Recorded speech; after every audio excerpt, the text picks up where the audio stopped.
At this point in the discussion, it's important to call attention to what John W. Hill, chemist and author, says.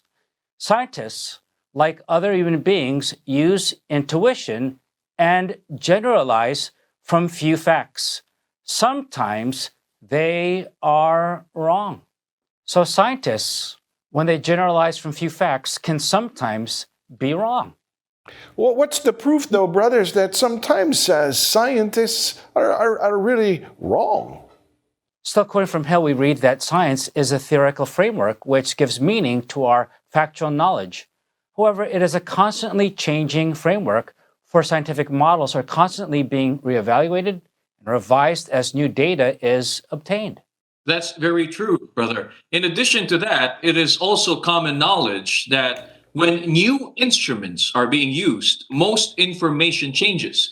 We can agree then that science has not reached the ultimate truth in all areas of life and knowledge.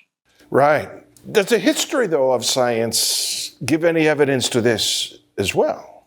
If we read this book written by the author Enno Wolthuis, it states this: the history of science clearly shows that what is considered scientifically true today may not be so tomorrow.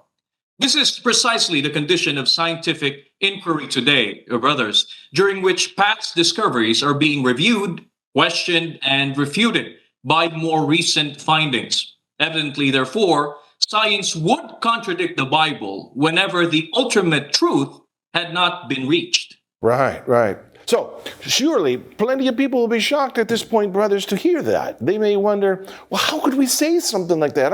Aren't the words of God similar to science in such that what God has said in the past is no longer true today? What God has said in the past needs to be updated, needs to be changed, needs to be fixed?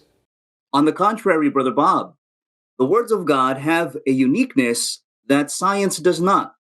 We could all please direct our attention to what the Bible reveals here in the book of Isaiah. The chapter is 40 and the verse is 8. The grass withereth, the flower fadeth, but the word of our God shall stand forever. According to the Holy Scriptures, the words of God are true for all times. This is in direct contrast to the findings of science, which over the years need to be reviewed and revised. But when science does arrive at the ultimate truth, it cannot contradict the words of God, which are true and ultimate and forever.